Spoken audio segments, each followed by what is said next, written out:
abad ke-16, bangsa-bangsa di Eropa mulai berdatangan ke Nusantara untuk berdagang dan mencari rempah-rempah. Mereka itu antara lain bangsa Portugis atau Portugal, Spanyol, Belanda, dan juga Inggris. Namun mereka yang semula berdagang dengan cara baik-baik akhirnya melakukan monopoli perdagangan dan penjajahan atas wilayah Nusantara. Oleh karena itu, bangsa Indonesia tidak dapat lagi leluasa dalam melakukan aktivitas kehidupannya, baik dalam bidang pemerintahan, ekonomi, maupun sosial budaya. Nah, untuk membebaskan diri dari cengkraman bangsa-bangsa Eropa tersebut, bangsa Indonesia berjuang dan berperang mengusir penjajah. Nah, kita juga ingatkan betapa gagah dan beraninya perlawanan pahlawan-pahlawan dulu, contohnya Patimura, Tuanku Imam Bonjol, Teuku Umar, Hasanuddin, Sultan Agung, dan juga pahlawan lain. Nah, perlawanan-perlawanan di daerah tersebut belum berhasil mengusir penjajahan dari wilayah Nusantara. Hal itu disebabkan oleh beberapa faktor, antara lain yang pertama, perjuangan dan perlawanan mereka itu masih bersifat kedaerahan, yang artinya mereka itu hanya berjuang demi daerahnya sendiri. Yang kedua, itu belum dibentuknya organisasi dan koordinasi secara modern, sehingga perjuangan itu berjalan sendiri-sendiri tanpa adanya kerjasama. Yang ketiga, itu perjuangan daerah itu sangat bergantung kepada pemimpinnya. Nah, maksudnya itu jika pemimpin mereka tertangkap, bahkan menyerah ataupun gugur, maka perjuangan itu berhenti. Namanya pengalaman masa lampau, maka sejak tahun 1908 bangsa Indonesia berjuang dengan cara baru, yaitu dengan melalui organisasi pergerakan nasional atau biasa disebut juga pergerakan kebangsaan. Nah, pergerakan nasional ini adalah pergerakan bangsa Indonesia yang meliputi segala macam aksi yang dilakukan dengan organisasi secara modern. Tentunya ke arah perbaikan hidup untuk Indonesia. Nah, gerakan-gerakan tersebut itu meliputi bidang politik, ekonomi, sosial, budaya, agama, dan pendidikan. Nah, dalam hal ini, nasional atau kebangsaan mengandung arti menyeluruh bagi suku-suku bangsa di Indonesia tanpa memandang derajat, pangkat, kekayaan, pendidikan, suku, adat, ras, dan juga agamanya. Timbulnya pergerakan nasional di Indonesia tidak terlepas dari pengaruh beberapa faktor. Yang pertama itu adalah faktor pendidikan. Sistem tanam paksa yang dilaksanakan di Indonesia telah memberi keuntungan yang melimpah kepada Belanda. Demikian juga sistem usaha swasta telah memberikan keuntungan yang sangat besar bagi Belanda. Nah, sebaliknya rakyat Indonesia malah menjadi miskin, menderita, dan juga sengsara. Sehubungan dengan tragedi kemiskinan rakyat Indonesia ini, pada akhir abad ke-19 itu muncullah kritik-kritik tajam kepada pemerintah kolonial Belanda. Nah, kritik tentang pelaksanaan sistem tanam paksa di Indonesia itu diantaranya itu yang dilancarkan oleh Baron van Hove dan Theodore Van. Nah, Van Deventer menyusun program yang perlu dilaksanakan di Indonesia dalam rangka membalas budi. Nah, caranya itu dengan meningkatkan taraf kehidupan bangsa Indonesia. Program tersebut disebut dengan Trias Van Deventer yang berisi irigasi. Yang pertama itu irigasi atau pengairan dengan membangun bendungan-bendungan dan juga irigasi ke sawah-sawah. Yang kedua itu emigrasi atau pemindahan penduduk. Yang ketiga itu edukasi, yaitu dengan pendidikan dengan mendirikan sekolah-sekolah di Nusantara. Trias Van Deventer disebut juga politik balas budi atau politik etis. Nah, program Van Deventer didasarkan pada pertimbangan kemanusiaan, agama, sosial dan demokrasi. Nah, gagasan ini disetujui oleh Parlemen Belanda dan dibawa ke Indonesia untuk dilaksanakan. Pelaksanaan politik etis ini kurang berhasil memperbaiki nasib bangsa Indonesia sebab pelaksananya itu lebih banyak dimanfaatkan oleh kaum penanam modal swasta asing. Nah, bangsa Indonesia tetap hidup dalam kesengsaraan dan penderitaan. Nah, pelaksanaan pendidikan dengan tujuan untuk mencetak tenaga administrasi rendahan dengan gaji yang murah. Nah, migrasi atau perpindahan penduduk Jawa keluar Jawa hanya untuk memenuhi tenaga perkebunan milik Belanda. Sedangkan irigasi hanya untuk mengairi perkebunan milik Belanda sendiri. Nah, meskipun demikian, pelaksanaan politik etis ini membawa pengaruh yang cukup besar bagi bangsa Indonesia, terutama dalam pengembangan pendidikan. Nah, akibat adanya politik etis ini, sejak tahun 1900 di Indonesia telah berdiri beberapa sekolah yang pada waktu itu dibedakan dalam 2 tingkatan. Sekolah angka 1 dengan pembelajaran membaca, menulis, dan berhitung. Nah, ini diperuntukkan untuk anak pegawai negeri dan orang-orang kaya di Nusantara. Nah, anak dari rakyat biasa tidak boleh masuk di sekolah. Nah, sekolah-sekolah itu hanya ada di ibu kota karesidenan, kabupaten, kawedanan, ataupun kota-kota pusat perdagangan dan kerajinan. Nah, jenis sekolah yang lebih rendah lagi adalah sekolah angka 2 yang diperuntukkan bagi anak pribumi.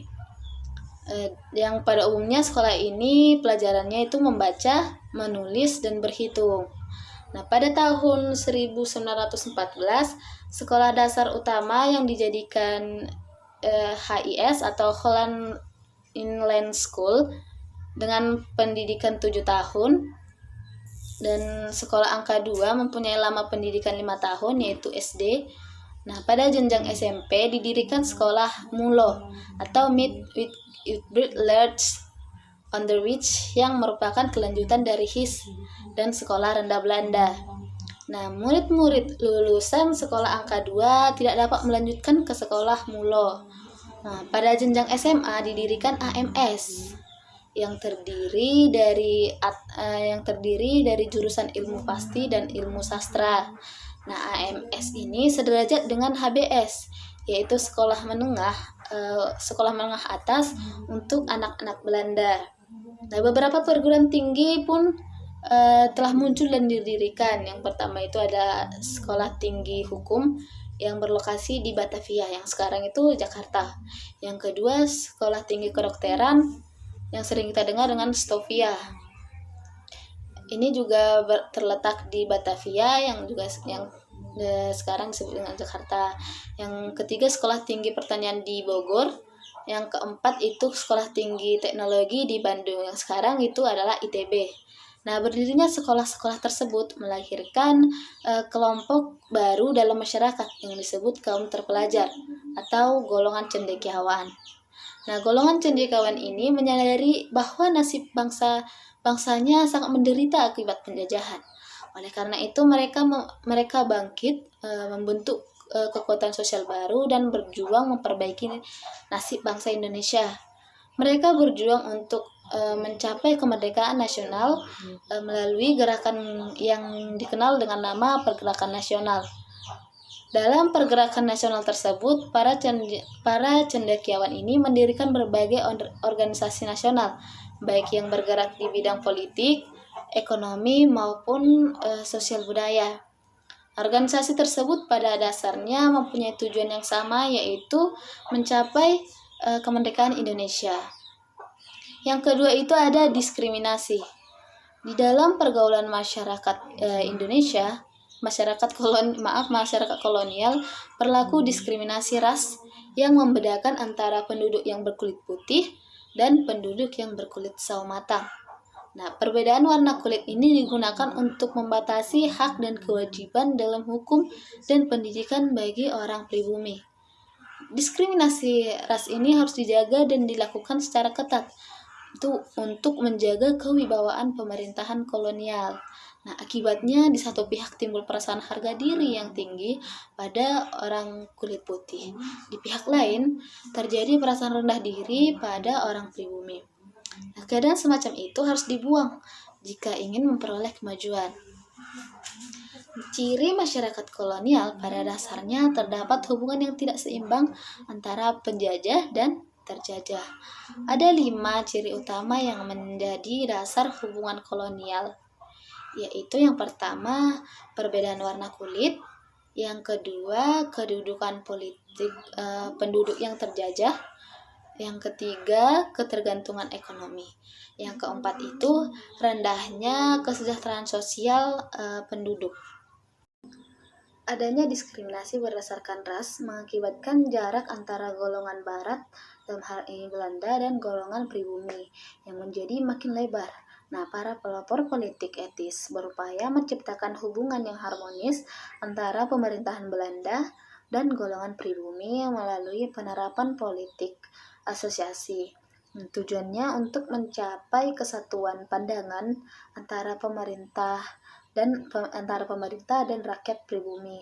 Nah, pada kenyataannya para intelektual produk kolonial tidak selamanya bergantung dengan pemerintahan kolonial. Banyak sekali dari mereka yang berbalik memberikan reaksi terhadap kebijakan-kebijakan itu. Akhirnya mereka terpanggil untuk ikut memimpin pergerakan kebangsaan.